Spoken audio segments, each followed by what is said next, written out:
Ibu Gembala untuk jemaat sekalian di tempat ini. Jadi pagi Ibu Gembala WA Cimoy titip salam buat jemaat. Saya bilang nanti saya sampaikan. Terima kasih. Kita lihat satu ayat kebenaran firman Tuhan di Amsal 17 ayat 17. Kita buka sama-sama dan kita bacakan ini firman Tuhan. Karena pada pagi hari ini saya bawa firman tentang hidup dalam perkenanan Tuhan. Kita baca sama-sama. 1, 2, 3. Seorang sahabat menaruh kasih setiap waktu dan menjadi seorang saudara dalam kesukaran. Ya, seorang sahabat. Sahabat kita itu siapa? Yesus. Sahabat kita Tuhan Yesus yang paling setia bagi firman kita. Saudara kita itu siapa? Saudara kita itu siapa? Yesus. Tuhan Yesus, saudara yang sulung. Dan kita ini saudara-saudaranya. Amin. Saudara yang paling berkenan dalam hidup kita. Saudara yang paling setia dalam hidup kita. Tidak ada masalah yang tidak bisa diselesaikan oleh Tuhan. Amin. Tidak ada masalah yang tidak bisa diselesaikan oleh saudara kita. Saudara banyak dalam dunia, sahabat banyak dalam dunia. Tapi ketika kita ada uang, sahabat nempel kayak perangko. Amin. Saudara kalau kita lagi buat banyak uang, saudara tempel kayak perangko. Tapi ketika kita punya masalah, kita dalam kesulitan, mereka akan meninggalkan kita. Betul ke sana? Betul. Ada yang pernah rasakan begitu? Banyak. Nah, saya juga merasakan begitu. Amin. Jadi kita jangan menganggap bahwa orang dalam dunia ini sudah sahabat yang paling bagus, saudara yang paling bagus. Tapi kita hanya punya satu saudara, satu sahabat yang paling setia dalam kehidupan kita. Yaitu apa? Yaitu siapa? Tuhan Yesus. Kau mau susah, tidak susah, kau mau kaya, tidak kaya, kau mau masalah, tidak masalah, Tuhan Yesus ada bersama-sama dengan kita, berdiri di depan kita, membuka jalan bagi kehidupan kita. Amin. Amin. Pada pagi hari ini kita lihat satu ayat kebenaran firman Tuhan untuk kita boleh hidup dalam perkenanan Tuhan. Pengkhotbah 2 ayat 26. Pengkhotbah 2 ayat 26. Dan kita baca sama-sama supaya lewat perkataan kita didengar oleh telinga jasmani kita, telinga rohani kita, dan kita dapat melakukan firman dalam kehidupan kita. Amin. 1, 2, 3. Pengkhotbah 2 ayat 26. Karena kepada orang yang dikenannya, ia mengaruniakan hikmat, pengetahuan, dan kesukaan. Tetapi orang berdosa ditugaskannya untuk menghimpun dan menimbun sesuatu yang kemudian harus diberikannya kepada orang yang dikenal Allah. Menimbun kesia-siaan dan usaha menjadi manis. Ya, sini katakan karena kepada orang yang dikenalnya. Siapa orang yang masuk dalam perkenanan Tuhan? Siapa orang-orang yang masuk dalam perkenanan Tuhan? Kita semua yang hadir pada pagi hari ini. Orang lain di luar boleh jalan-jalan, orang lain di luar boleh kemana-mana, bersih-bersih rumah, cuci baju, tapi kita ada di kaki Tuhan pada pagi hari ini. Tuhan bersuka cita dengan kehidupan kita pada pagi hari ini. Amin. Dikatakan karena kepada orang yang dikenalnya, ia mengaruniakan hikmat, pengetahuan dan kesukaan. Itu orang yang masuk dalam perkenanan Allah. Dan di berikutnya dikatakan, tetapi orang berdosa, orang yang di luar sana lagi jalan-jalan tidak mau ibadah dan tidak mau mencari Tuhan, yang hidup dalam dosa, ditugaskannya berat, dikasih tugas oleh Tuhan untuk menghimpun dan menimbun sesuatu yang kemudian harus diberikannya kepada orang yang dikenal Allah. Amin. Amin. Amin. Amin. Orang berdosa dikatakan firman Tuhan, bukan semua yang bilang ya. Orang berdosa ditugaskan Tuhan untuk cari Himpun uang sebanyak-banyaknya. Untuk diberikan kepada siapa? Orang yang berkenan. Diberikan kepada kita, orang berkenan kepada Tuhan. Amin. Mau jadi orang berkenan kepada Tuhan? Mau jadi orang berkenan kepada Tuhan belum keras? Mau jadi orang berkenan kepada Tuhan? Mau. Jangan amin, tapi mau. Karena hidup yang berkenan kepada Tuhan itu enak. Ada saja berkat-berkat Tuhan datang. Tidak usah capek-capek. Tapi ada saja berkat Tuhan mengalir dalam kehidupan kita. Amin. Orang di luar sana kan tidak banting tulang, seperti kata berusi tulang tidak sampai banting-banting. Tidak ada apa-apa. Tidak mendapatkan apa-apa. Karena harus diberikan kepada orang yang dikenan Allah. Itu prinsip hidup. Jadi mulai pada pagi hari ini cari Tuhan sebanyak-banyaknya. Jangan mau hidup dalam dosa lagi, supaya kita masuk dalam perkenanan Tuhan. Hidup dalam perkenanan Tuhan itu enak. Kita kata Tuhan adalah sahabat kita, saudara kita. Masa kita sebagai saudaranya Tuhan, sahabatnya Tuhan, kita susah, Tuhan masih tinggal? Tidak mungkin kan? Kalau kita susah, Tuhan ada bersama-sama dengan kita. Kita senang, Tuhan ada bersama-sama dengan kita. Sekalipun kita punya masalah, Tuhan ada bersama-sama dengan kita. Karena itu sahabat yang setia dalam kehidupan kita. Amin. Jadi mari kita pada pagi hari ini kita cari perkenanan hati Tuhan. Cari selagi dia masih mau ditemui. Kalau Tuhan sudah menutup pintu rahmat bagi kita, kita memanti tulang juga, air mata darah, air ingus darah meleleh sana sini. Tuhan tidak membuka perkenanan bagi hidup kita lagi. Amin. Jadi carilah Tuhan selama ia masih mau ditemui. Pagi hari ini Tuhan ada di sini. Dia dapat kita semua, Papa Mama. Terkadang kita sebagai anak-anak Tuhan sibuk dari pagi ketemu pagi, sibuk dari malam ketemu malam, sampai kadang-kadang tidak tidur malam juga. Tapi begadang di mana? Sudah jam 12 belum pulang rumah, masih apa sih kerja? Tapi kita lupa satu hal. Kita tidak pernah hidup dalam perkenanan Tuhan. Pagi ini saya mau bertanya, apakah hidup kita sudah masuk dalam perkenanan Tuhan? Koreksi diri sendiri pada pagi hari ini. Pertanyakan diri sendiri. Kalau saya siap firman, saya menangis. Tuhan ampuni saya Tuhan. Karena saya juga sibuk dari pagi ketemu pagi, pagi ketemu malam. Tapi kadang saya kadang tidak di BBI, kadang saya tidak ikut konser. Kemarin kalau puasa saya tidak ikut, karena memang pekerjaan tidak bisa ditinggalkan. Tapi saya menangis bahwa Tuhan kita ampun di hadapan Tuhan. Jadi orang yang berkenan kepada Tuhan, dikatakan firman Tuhan, diberikan hikmat.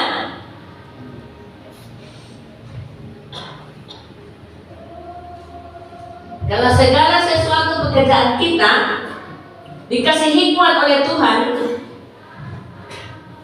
dengan sendirinya pekerjaan itu akan berjalan sesuai dengan rencana kita. Amin. Dengan rencana Tuhan. Kalau Tuhan masuk dalam rencana kita, Tuhan kasih hikmat.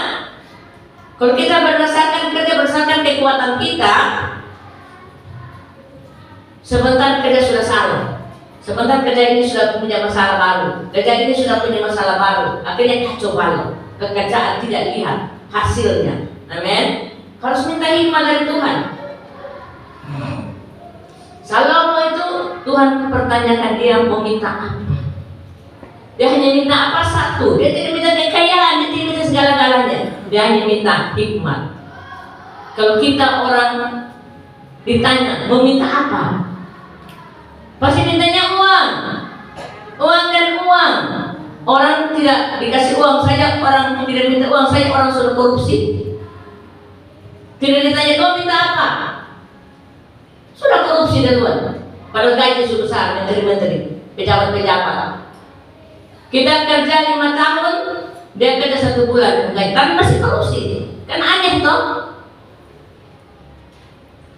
Itu orang-orang yang tidak masuk dalam perkenanan Tuhan, yang menghalalkan secara apa?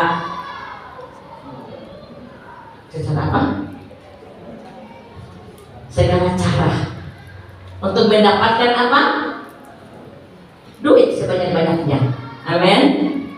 Padahal makan juga 3 kali sehari, bukan 5 kali sehari. Tidur juga di mana? Di kamar yang ada AC. Kita juga tidur di tempat tidur juga ada AC alam dari jendela, bukan? Tapi kita menikmati daripada mereka menikmati di penjara, tidur di kamar gratis, hotel berdeo. Mana lebih enak? Hidup mereka atau hidup kita? Mereka hebat, pergi WC saya dijaga. Kita keluar ke pasar, saya tidak pernah ada satpam jaga. Amin. Tapi jangan mau seperti itu ya. Pertama dikasih hikmat, kedua dikasih pengetahuan, dan ketiga dikasih kesukaan oleh Tuhan. Wow, dahsyat. Kesukaan ini paling penting dalam kehidupan kita. Kita bisa berbahagia kalau kita bersuka cita. Amin. Tuhan itu baik dalam kehidupan kita. Walaupun kita sedih, kita susah, tapi Tuhan kasih damai sejahtera, sukacita dalam kehidupan kita. Dan kita boleh bersuka cita pada pagi hari ini. Kita boleh jingkrak dari pagi sampai jidat. Amin. Kita bahagia dan kita bersuka cita.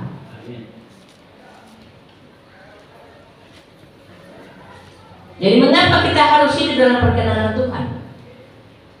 Karena kita sudah banyak berbicara hidup perkenanan Tuhan seperti apa. Jadi kita dikatakan mengapa kita harus hidup dalam perkenanan Tuhan. Kita lihat 1 Yohanes 2 ayat 17. 1 Yohanes 2 ayat 17. Sekarang saya tidak baca sendiri, kita baca sama-sama supaya kita mengerti sendiri firman Tuhan. 1 Yohanes 2 ayat 17, 1, 2, 3. Dan dunia ini sedang lenyap dengan dirinya, tetapi orang yang melakukan kehendak Allah tetap hidup selama-lamanya. Amin. Dunia sedang lenyap dengan segala keinginannya. Hidup kita ini di ujung tanduk. Hari ini ada dan besok tiada. Kita lihat perang di mana-mana. Mayat itu berserakan di mana-mana. Nyawa manusia itu tidak ada harga. Kita lihat perang Palestina Israel. Ongkocen kalau lihat perang Palestina Israel, Ongkocen tidak mau melihat lagi. Terlalu banyak sakit hati orang-orang di sana. Mayat bergelimpangan, dan anak kecil berteriak sana sini. Tidak tega. Itulah dunia sedang hilang dengan segalanya. Dunia sedang lenyap dengan segala keinginan. Keinginan apa? Keinginan keegoisan manusia. Sudah tidak ada kasih lagi dalam dunia ini. Yang punya kasih hanya satu, Tuhan Yesus dalam kehidupan kita. Amin. Amin. Amin. Dikatakan dunia ini sedang lenyap dengan keinginannya, tetapi orang yang melakukan kehendak Allah tetap hidup selama-lamanya. Kita yang melakukan kehendak Tuhan akan tetap Tuhan pertahankan hidup kita. Pujian bilang, walaupun 1000 rebah di kiri, 1000 rebah di sebelah kanan, 2000 rebah, 10.000, kita tetap berdiri untuk menyatakan kemuliaan Tuhan. Amin. Jadi jangan kita takut, kita masuk dalam perkenanan Tuhan. Semua akan tersedia dalam kehidupan kita. Dan kita takut masalah persoalan perang, pembunuhan Jakarta itu, pembunuhan ngeri. Suami bunuh anak 4, pacar bunuh pacar sendiri, atau pacar bunuh selingkuhan di mana-mana. Heboh. Kalau kita melihat TV itu kita ngeri. Itu dunia sedang lenyap. Jadi jangan kita masuk dalam dunia yang sedang lenyap ini. Nyawa kita taruhannya. Jadi mari kita hidup dalam perkenanan Tuhan supaya apa? Melakukan kehendak Allah. Orang yang melakukan kehendak Allah tetap hidup untuk selama-lamanya. Amin. Amin. Amin. Amin.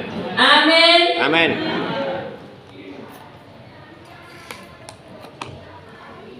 Kita lihat lagi satu ayat firman Tuhan. Mazmur 16 ayat 11.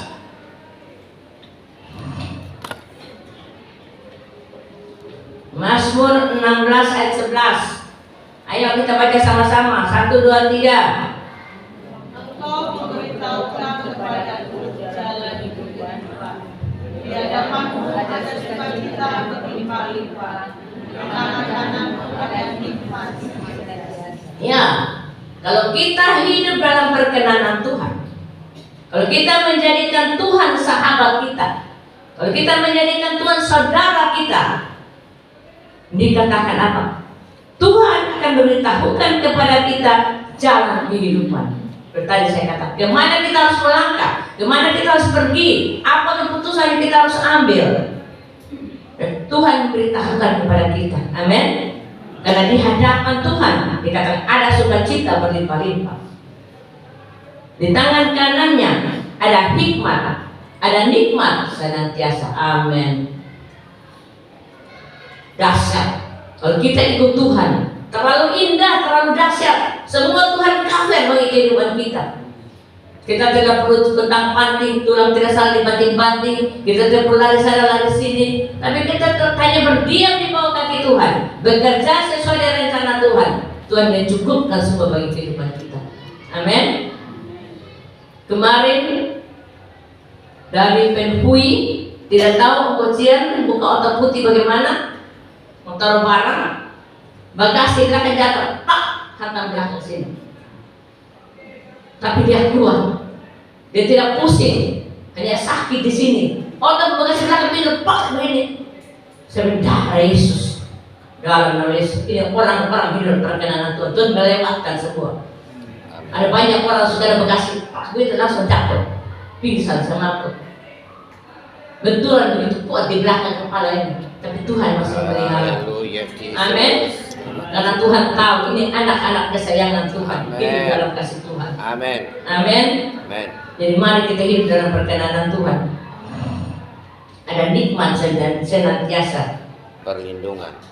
ada perlindungan, penjagaan. Karena dia saudara kita, dia sahabat kita, yang menjaga kita senantiasa, meluputkan kita dari segala mara bahaya, meluputkan kita dari segala macam kesesatan. Karena Allah ada bersama-sama dengan kita. Amin. Mari kita jadikan Yesus sebagai sahabat, jadikan Yesus sebagai saudara kita. Yes. Pasti hidup kita akan tetap diberkati Tuhan. Amin. Sekarang ada satu pertanyaan lagi. Apa yang harus kita lakukan supaya hidup kita bisa berkenan kepada Tuhan?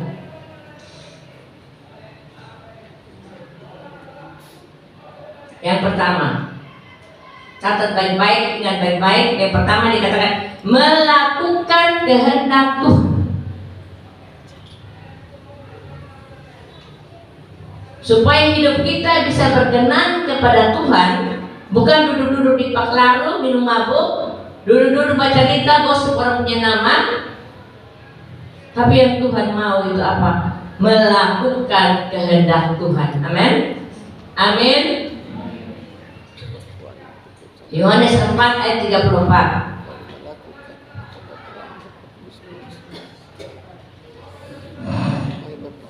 Yohanes 4 ayat 34 berkata, kata Yesus kepada mereka, makananku ialah melakukan kehendak Dia atau Bapa yang mengutus aku dan menyelesaikan pekerjaannya. Itu tugas Yesus. Tugas Yesus datang dalam dunia ini melakukan kehendak Bapa dan menyelesaikan pekerjaannya. Dan tugas kita itu apa? Kalau tugas Yesus ada, dan tugas kita juga ada. Dan tugas kita itu apa? Sebelum Tuhan Yesus naik ke surga, Tuhan berikan kita tugas. Pergilah, jadikan segala bangsa muridku, karena aku menyertai mereka. Tugas kita itu berat. Pergilah, jadikan segala bangsa muridku. Bukan tugas kita tuh makan, minum, tidur, jalan-jalan. Bukan itu. Tugas kita pergilah, jadikan segala bangsa muridku. Sudah sampai di mana tugas tanggung jawab kita di hadapan Tuhan? Apakah kita sudah pergi melayani? Apakah kita sudah pergi mencari jiwa?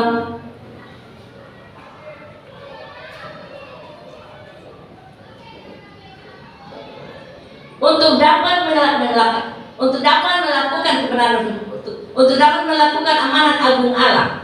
Pergi jadikan segala bangsa muridku.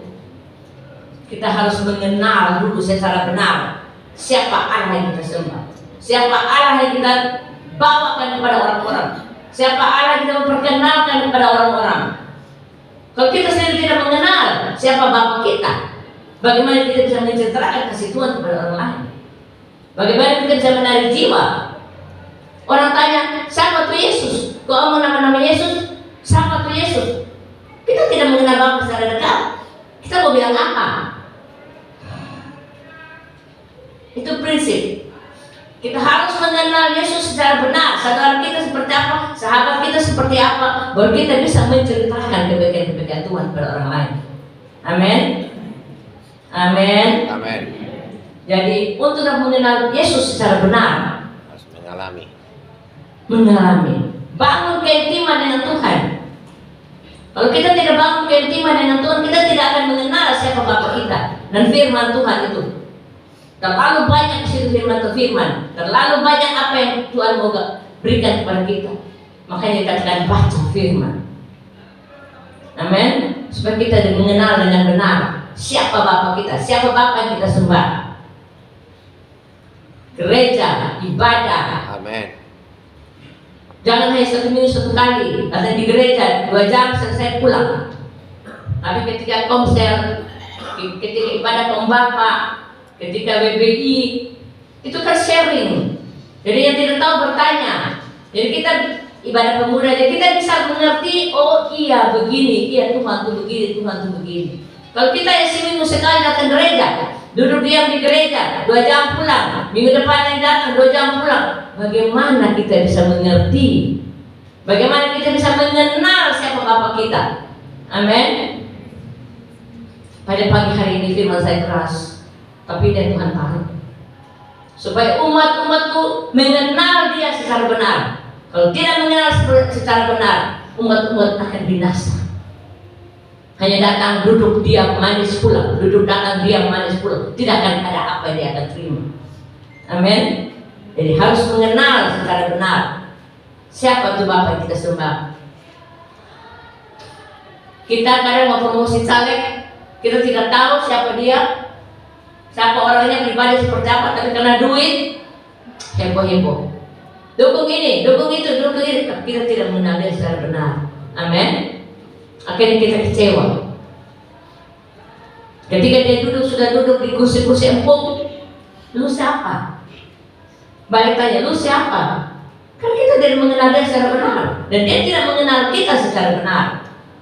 Akhirnya kita kecewa. Kita sudah duduk capek-capek, dia sudah duduk enak di kursi empuk, dia lupa. Makanya ada istilah apa? Kacang lupa kulit. Orang bilang di WA grup rame-rame, orang bilang kalau dulu mendongeng anak-anak dikatakan dulu kala, dahulu kala, tapi sekarang dikatakan dongeng orang pejabat. Kalau saya maksudnya sudah duduk dulu, Terpilih.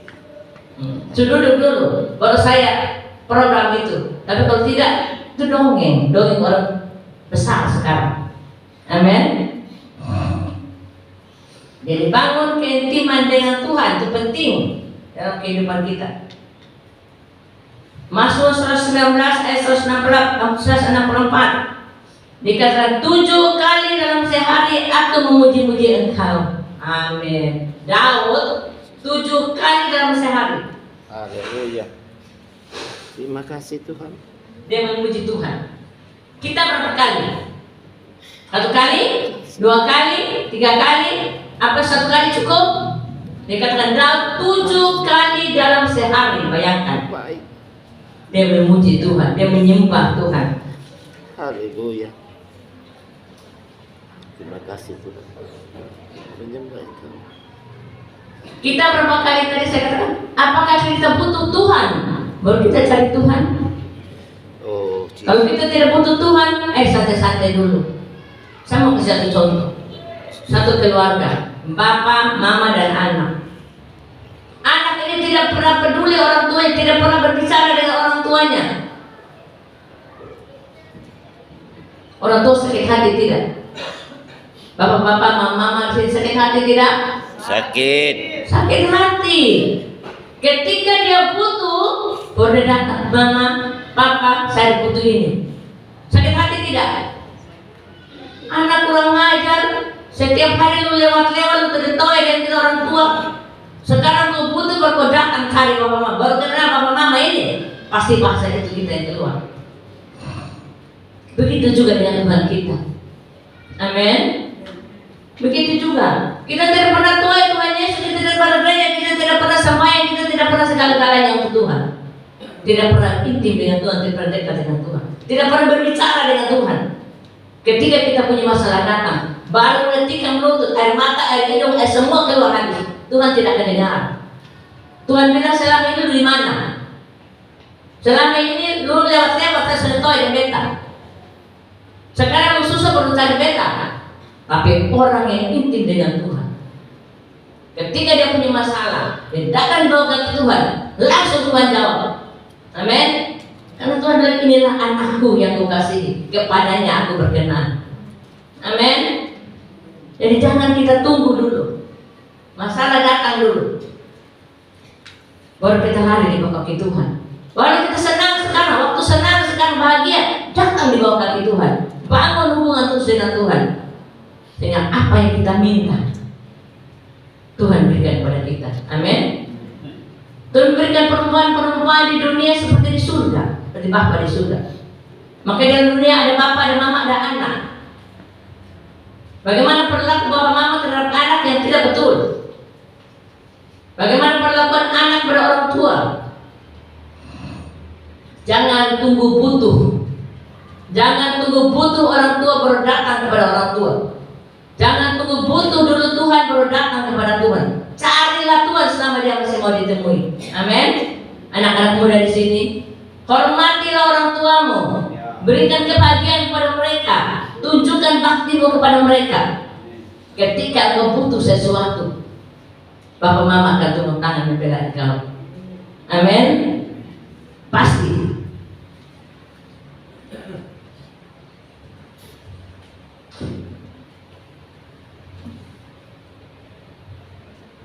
Bagaimana menurut pendapat Bapak Mama? Ada begitu kok? Ada baik kok? Kalau anak-anak butuh boleh cari orang tua? Salah. Ataukah kita butuh baru kita cari Tuhan? Mulai pagi hari ini dengar baik-baik. Cari Tuhan terus. Walaupun kita masih hidup senang sekarang, belum ada masalah persoalan datang, cari Tuhan, dempel dengan Tuhan. Karena kita lewatkan kesempatan ini. Karena saudara kita yang paling setia itulah Tuhan Yesus, sahabat kita yang setia. Amin. Jangan lupa itu. Jangan rajin-rajin lagi mood lagi baik baru gereja, lagi mood lagi pemalas, biar seminggu depan masih ada.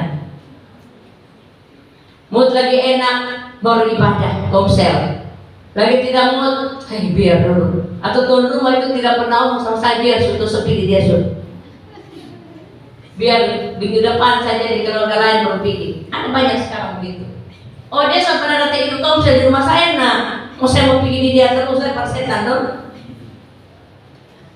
Mari kita pada pagi hari ini, di mana dia komsel, walaupun dia tidak setia datang ke rumah kita, tapi kita tetap setia datang ke rumah dia. Amin. Yang berikut dikatakan, naikkan pujian dan penyembahan dalam hati yang paling dalam. Karena orang pujian penyembahan bisa menangis dari hati yang paling dalam. Bukan kita mencari kepujian diri sendiri. Amin.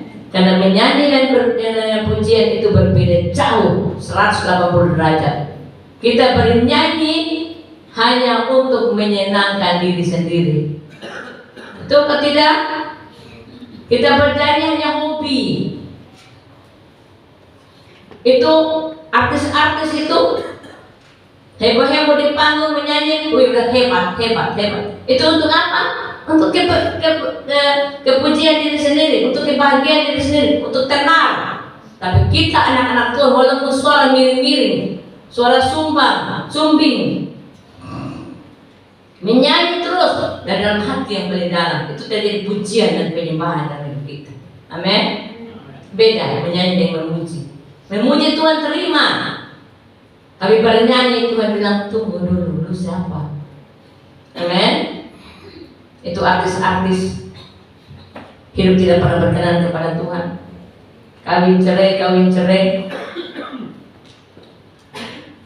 Dan kita bernyanyi untuk menyenangkan hati Tuhan.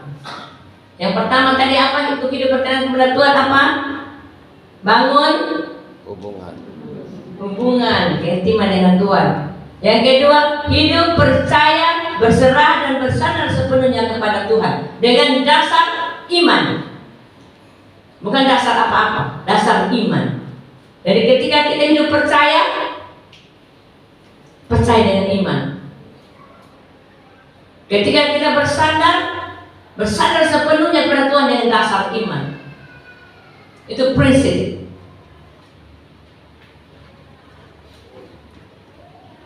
Ibrani 11 ayat 6 dikatakan, tetapi tanpa iman tidak mungkin orang berkenan kepada Allah. Segala apa yang kita kerjakan, walaupun kita menyumbang sana, menyumbang sini, melayani orang, melayani sini, tapi tanpa dasar iman, berarti kita hanya mencari kepujian diri sendiri, seorang puji kita. Tapi harus dengan dasar iman. Dikatakan, sebab barang siapa berpaling kepada Allah, ia harus percaya bahwa Allah ada dan bahwa Allah memberi upah kepada orang yang sungguh-sungguh mencari Dia. Kalau kita mencari Tuhan, kita melakukan sesuatu kebenaran di nama Tuhan, kita melakukan berdoa untuk orang sakit, sehingga dengan dasar iman, bukan dasar kepujian, bukan dasar supaya kita hebat, Tuhan akan menjawab semua apa menjadi kebutuhan kita. Amin. Dasar itu iman yang paling penting. Kalau kita bangun rumah tidak ada fondasi, apa bisa rumah itu kokoh berdiri? Tidak, dia akan runtuh. Jadi segala sesuatu apa yang kita kerjakan harus dari dasar satu, yaitu iman.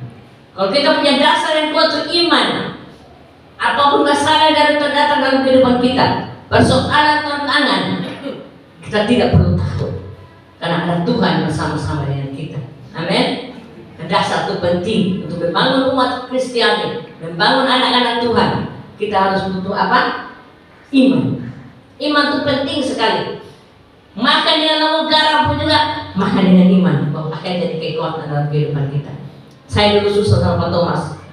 Saya pernah cerita banyak di sini. Kipas angin 25.000, saya sudah bawa pulang. Karena saya pasti tahu Tuhan akan memberkati saya. Tapi bukan kita foya-foya pakai itu buang. Walaupun tidak buang, mau kalau susah, mau potong-potong kipas angin bikin sup atau bikin nasi, bawa pulang. Nah, saya beriman kepada Tuhan bahwa apapun Tuhan berikan, serupiah pun Tuhan berikan kepada saya, itu kita pakai untuk hormat kemuliaan bagi nama Tuhan, bukan pakai untuk berfoya-foya. Amin.